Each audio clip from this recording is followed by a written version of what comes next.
Hi friends. इस lecture में हम देखेंगे कि ये केमिकल रिएक्शंस के कैरेक्टरिस्टिक्स क्या क्या होते हैं। पहले लेक्चर में हम समझ चुके हैं कि केमिकल रिएक्शन बोलते कैसे हैं। अब एक्चुअली यहाँ लिखा हुआ है पहले पैराग्राफ में कि सेकेंड लाइन में लिखा हुआ है the conversion of reactants into products in a chemical reaction is often accompanied by some features which can be observed easily. जब एक केमिकल रिएक्शन हो रही होती है, जब घटती है, तब उसके कुछ फीचर्स होते हैं जिसे हम इजीली ऑब्जर्व कर सकते हैं। इन्हीं इजीली ऑब्जर्वेबल फीचर्स को कैरेक्टरिस्टिक्स ऑफ केमिकल रिएक्शंस बोलते हैं। तो 5 इंपॉर्टेंट कैरेक्टरिस्टिक्स हैं, जिनमें पहला है एवोल्यूशन ऑफ अ गैस, फिर फॉर्मेशन ऑफ अ प्रेसिपिटेट, फिर और भी हैं। तो पहला हम देखते हैं evolution of a gas. Simple सी बात है, कुछ केमिकल रिएक्शंस ऐसी होती हैं जिनके दौरान गैस का फॉर्मेशन होता है। मतलब अगर वो प्रोसेस घट रही हैं तो उसमें से गैस भी इवॉल्व होगी, जिसे आप देख के बता सकते हो कि ये एक केमिकल रिएक्शन हो सकती है। फॉर एग्जांपल, एक जिंक और डाइल्यूट सल्फ्यूरिक एसिड का यहाँ पे एग्जांपल दिया हुआ है।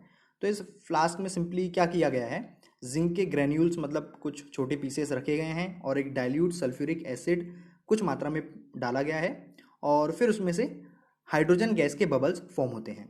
हम केमिकल इक्वेशन की मदद से देखेंगे कि क्या हो रहा है। तो टेक्स्ट बुक में जो एग्जांपल दिया हुआ है जिंक और सल्फ्यूरिक एसिड के रिएक्शन का, उसे केमिकल इक्वेशन की मदद से समझते हैं। जिंक और सल्फ्यूरिक एसिड की अगर हम रिएक्शन करवाते हैं तो प्रोडक्ट के रूप में हमें जिंक सल्फेट मिलता है, साथ में हाइड्रोजन गैस इवॉल्व होती है।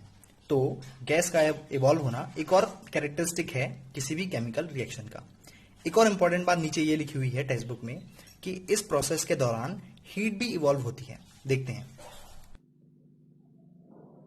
तो यहाँ पे हम देखते हैं कि किस तरह से जिंक और सल्फ्यूरिक एसिड की रिएक्शन के बारे में लिखा हुआ था। यहाँ पे लिखा हुआ है कि फर्स्ट पॉइंट में लिखा हुआ है कि जिंक ग्रेन्यूल्स लेना है आपको एक कॉनिकल फ्लास्क में, फिर उसमें डाइल्यूट सल्फ्यूरिक एसिड ऐड करने हैं। फिर थर्ड पॉइंट में लिखा हुआ है कि उसके बाद हाइड्रोजन गैस के बबल्स फॉर्म होंगे, जो कि हम इक्वेशन के जरिए समझ चुके हैं कि रिएक्शन होती क्या है। फोर्थ पॉइंट में लिखा हुआ है कि अगर हम कॉनिकल फ्लास्क को टच करते हैं तो हम देखते हैं कि कुछ हॉट भी हो जाता है वो केमिकल रिएक्शन के बाद। इसका मतलब ए चेंज इन टेम्परेचर, मतलब राइज इन टेम्परेचर यहाँ तो also occurs in this chemical reaction. मतलब टेम्परेचर में चेंज आना ये भी एक केमिकल रिएक्शन के दौरान होने वाली पॉसिबिलिटी है।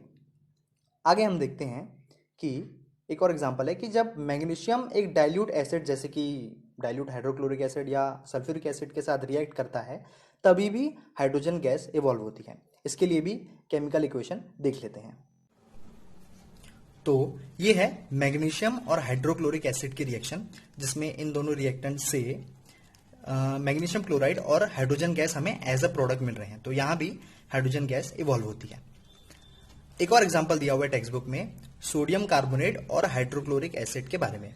तो ये दोनों भी जब रिएक्ट करते हैं आपस में तो NaCl मतलब सॉल्ट, सोडियम क्लोराइड, वाटर और कार्बन डाइऑक्साइड इस बार हमें गैस के रूप में प्रोवाइड होती है। तो ये भी केमिकल रिएक्शन है जिसका एक कैरेक्टरिस्टिक ये है कि उसमें गैस इवॉल्व होती है। तो जैसा कि अभी हमने दो रिएक्शंस देखी, एक मैग्नीशियम और हाइड्रोक्लोरिक एसिड की और एक सोडियम कार्बोनेट और हाइड्रोक्लोरिक एसिड की, जो कि दोनों ही रिएक्शंस इस पैराग्राफ में दी हुई हैं।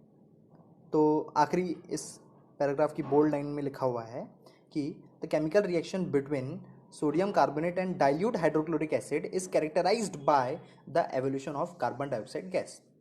तो ये कुछ गैसेस इवॉल्व होने वाली केमिकल रिएक्शन के एग्जाम्पल थे। तो सेकेंड प्रॉपर्टी, सेकेंड कैरेक्टरिस्टिक देखने से पहले एक टर्म समझना ज़रूरी है जिसका नाम है प्रेसिपिटेट। प्रेसिपिटेट का सिंपल मतलब ये होता है किसी भी केमिकल रिएक्शन में अगर कोई ऐसी चीज़ तैयार हो रही है, कोई ऐसा सॉलिड प्रोडक्ट तैयार हो रहा है जो कि सॉल्यूशन में घुल नहीं पा रहा, इनसॉल्युबल है और सेपरेट आउट हो जाता है, उस सॉलिड प्रोडक्ट को हम प्रेसिपिटेट बोलते हैं। तो यहाँ पे हम देख रहे हैं प्रेसिपिटेट का मतलब क्या होता है। प्रेसिपिटेट मतलब हम समझ चुके हैं कि ये solid product which separates out during a chemical reaction. एक केमिकल रिएक्शन के समय अगर कोई सॉलिड प्रोडक्ट तैयार हो रहा है और सॉल्यूशन में वो इनसॉल्युबल है, घुल नहीं पा रहा और सेपरेट आउट हो जा रहा है, तो उस सॉलिड प्रोडक्ट को हम एक प्रेसिपिटेट कहेंगे। जो टेक्स्ट बुक में एक एग्जाम्पल दिया हुआ है उसके जरिए समझते हैं कि अगर हम, ये पोटेशियम आयोडाइड है और ये लीड नाइट्रेट है, इन दोनों की अगर हम रिएक्शन करवाते हैं तो पोटेशियम आयोडाइड बनता है और लीड आयोडाइड बनता है और पोटेशियम नाइट्रेट बनता है। यहाँ पे पोटेशियम आयोडाइड और लीड नाइट्रेट ये दोनों ही चीजें हमने एक्वियस सॉल्यूशन के रूप में ली हैं एक केमिकल रिएक्शन में, मतलब दोनों ही चीजें लिक्विड हैं।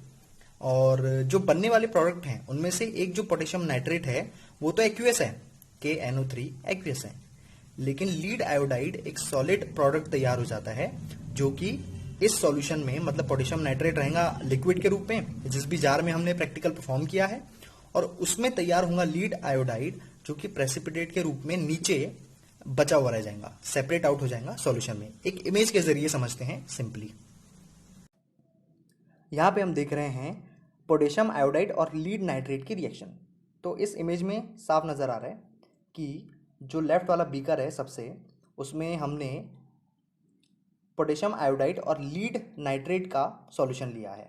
इस लेफ्ट वाले बीकर में पोटेशियम आयोडाइड और लीड नाइट्रेट का हमने सॉल्यूशन लिया है जो कि दोनों ही एक्वियस रूप में है, इस इक्वेशन में हम देख सकते हैं, और दोनों ही कलरलेस हैं।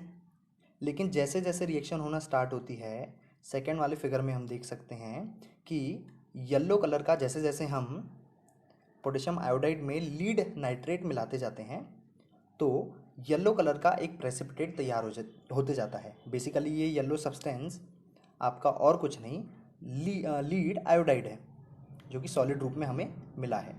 तो देख सकते हैं हम कि ये बीकर में सॉल्यूशन में घुल नहीं पाया और येलो कलर का जो सब्सटेंस है जो कि और कुछ नहीं लीड आयोडाइड है वो नीचे बचा हुआ रह गया जिसे हम प्रेसिपिटेट कहेंगे।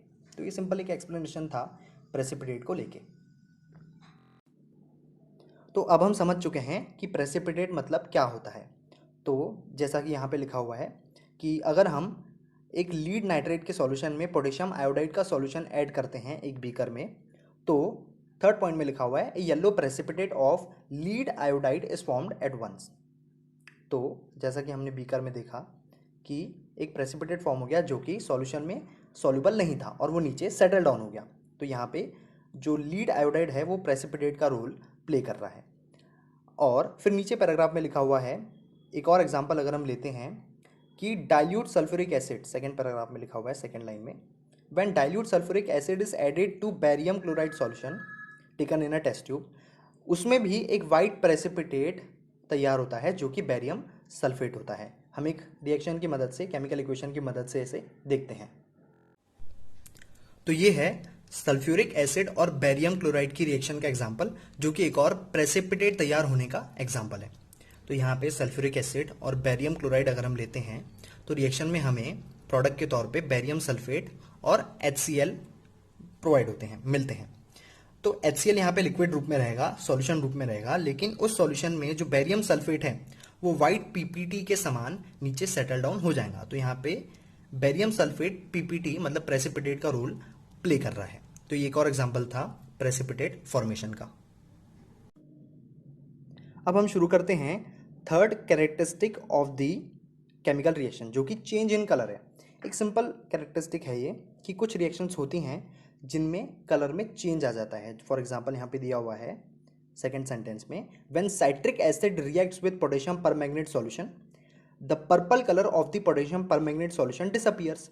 इसका मतलब पोटेशियम परमैंगनेट का जो पर्पल कलर है वो साइट्रिक एसिड मिक्स करने पे डिसअपीयर हो जाता है। फिर लिखा हुआ है the chemical reaction between citric acid and purple coloured potassium permanganate solution is characterised by a change in colour from purple to colourless. जैसा कि हम यहाँ पे इमेज में भी देख सकते हैं कि ये इसका एग्जाम्पल नहीं है। हम एक केमिकल इक्वेशन की मदद से समझते हैं कि पोटेशियम परमैंगनेट और साइट्रिक एसिड के बीच में कौन सी रिएक्शन होती है। तो यहां हम एग्जांपल देख रहे हैं चेंज इन कलर का। तो यहां पे साइट्रिक एसिड में अगर हम पोटेशियम परमैंगनेट मिलाते हैं, पोटेशियम परमैंगनेट जो कि पर्पल कलर का होता है, रिएक्शन के बाद जो प्रोडक्ट तैयार होते हैं वो हैं HMnO4 और C6H6K3O7। अब हमारे लिए ये इंपॉर्टेंट नहीं है कि इन प्रोडक्ट्स का नाम क्या है या केमिकल स्ट्रक्चर्स क्या हैं, हम देख सकते हैं, लेकिन नोट करने वाला पॉइंट ये है कि जो तैयार होने वाले प्रोडक्ट्स हैं वो कलरलेस हैं। मतलब पहले जो पर्पल कलर था पोटेशियम परमैंगनेट का वो अब डिसअपियर हो चुका है।